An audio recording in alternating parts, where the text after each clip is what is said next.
ባዬ በጣም ነው የምጠቀመው በጣም ማለት ነው። ቤቱ ተበጥብጧል በእኔ ምክንያት። የቤት ታላቅ ነኝ እኔ። ፍቅር የሚባል የለም በእኔ ምክንያት ማለት ነው።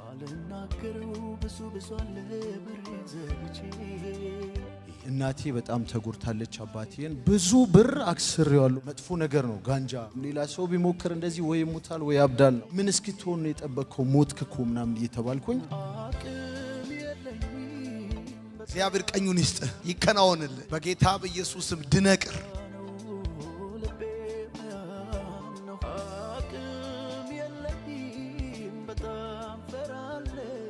ማን ነው ስም? አምሳሉ ማቴዎስ።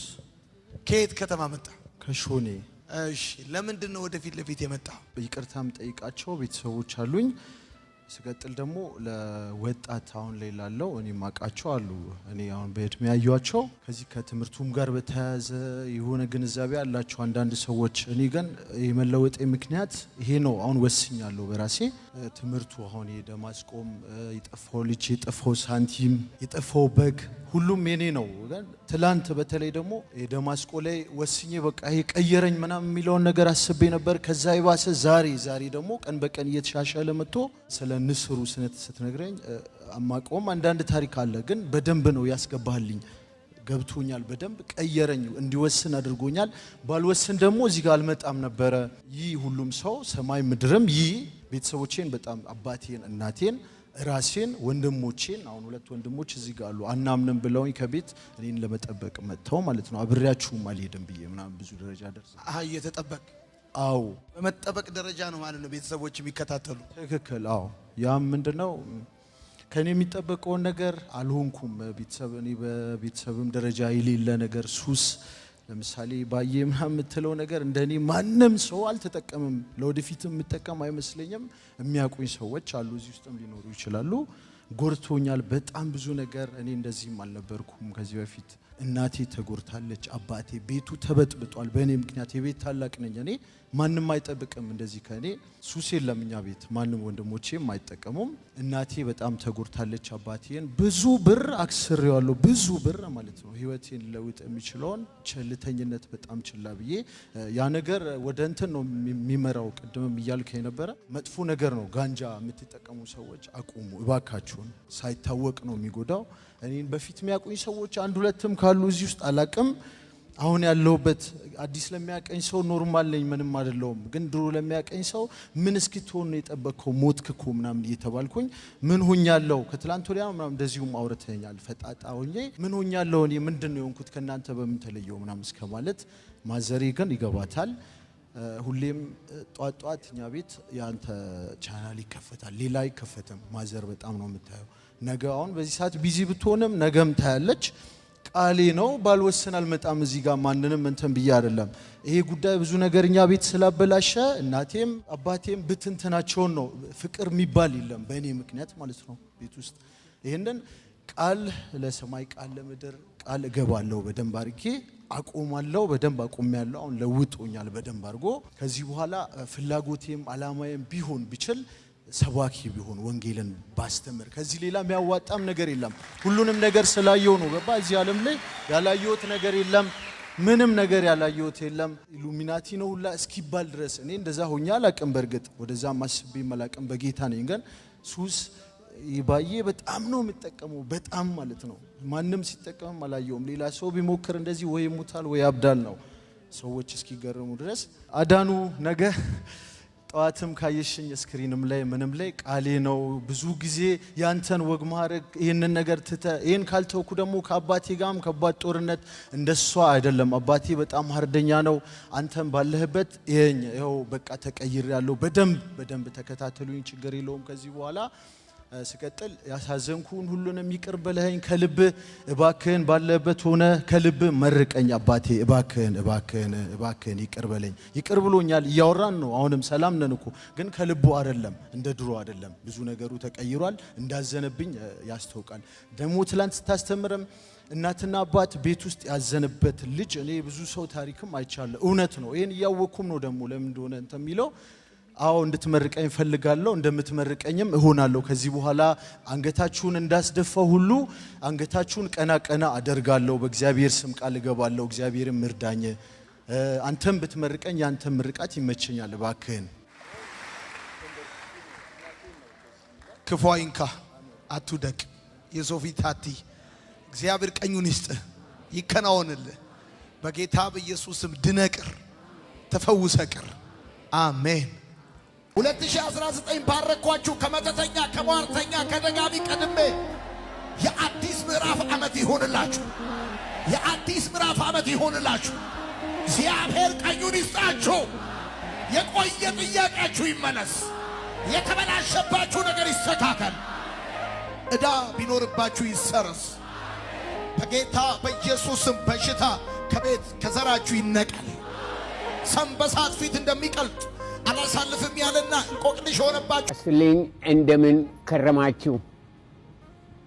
ዛሬ በፊታችሁ የቀረብኩት የኢትዮጵያ ድንኳኖች ሲፈወሱ አየው በሚል ርዕስ አንድ አጠር ያለ መልእክት ይዤ ነው። በትንቢተ ዕንባቆም ምዕራፍ 3 ቁጥር 7 ላይ ነቢዩ ዕንባቆም የኢትዮጵያ ድንኳኖች ሲጨነቁ አየሁ አለ።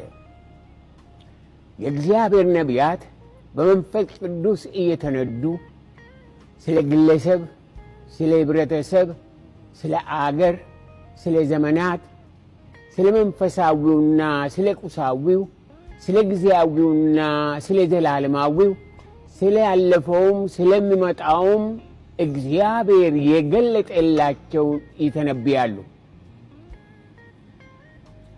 ስለሆነም በሁለተኛው የሐዋርያው ጴጥሮስ ምዕራፍ 1 ቁጥር 20 እና 21 ላይ ትንቢት ከቶ በሰው ፍቃድ አልመጣምና ዳሩ ግን በእግዚአብሔር ተልከው ቅዱሳን ሰዎች በመንፈስ ቅዱስ ተነድተው ተናገሩ ይላል።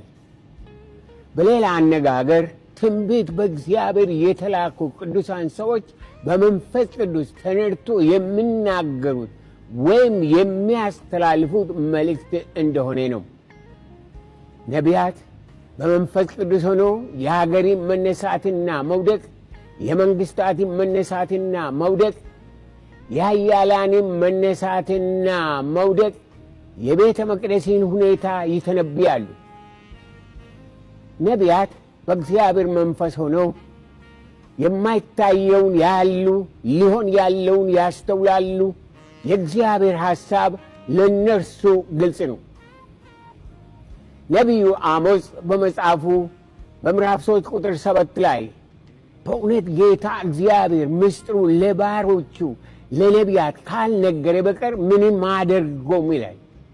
ያለፈው የዛሬው የነገው ቢሆን መልካም ሆነ መጥፎ፣ ፍርድ ሆነ ምሕረት፣ ሐዘን ሆነ ደስታ፣ ክብር ሆነ ውርደት እግዚአብሔር ለነቢያቱ የማይገልጠው ነገር የለም። ከ2000 ዓመት በፊት ጌታ ኢየሱስ ወደ ምድር መጥቶ ባገለገለ ጊዜ አይሁዶች በኑሯቸው፣ በኢኮኖሚያቸው፣ በፖለቲካቸው፣ በሃይማኖታቸው፣ በታሪካቸው በጣም አስቸጋሪ ዘመን ውስጥ ነበሩ። የሮማውያን ወረራ፣ ቀረጥ ማስከፈላቸው፣ ኑሮ ቁርጡን ልንገርህ አይደል? በላብ ሀብታም የሆነ ሰው የለም። በቃ ርፍ በሉ የለማ መጽሐፍ ቅዱስ የለም። በላብ በወዝ ጥረግረ ምን ከመብላት አያልፍም። ላብ ተባላለ እንጂ ምንም አይመጣም። አምጣ ጥረግረ ሀብታም ወድቅ የሚል ምንድነው ስኬት ሾው ምናምን ናቸው። ጥሬ ግዬ ከ5 ሳንቲም ተነስቼ ከቆሻሻ ለቃቅሜ ከወዳደቀ ነገር መኪና ሰራው ምና ይላል። የለም በወዳደቀ ነገር መኪና እንደዛ የለም። አበሻ አሰራሩን ስለማይነግር ነው። ወይ ጅብ ጋልቧል ወይ ልሳን አውርቷል። የሆነ አሰራር አለ። አሁን ብቻ ስማይ እና ሀብታም የሚኮነው እንዴት ነው? የእግዚአብሔር ባለጠጋ፣ የእግዚአብሔር በረከት ባለጠጋ የሆነ ሰው ረጅም ዓመት የሰራውን ትቶል ይሄዳል።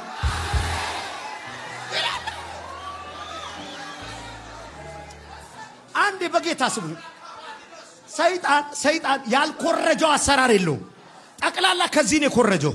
የሰላቢውም የኮረጀው ከዚህ ነው። እሺ የእስራኤል ህዝብ እኮ ሰላቢ ካልከው አገርን የሰለበው እኮ አገር ሙሉ አገር ሰለበ።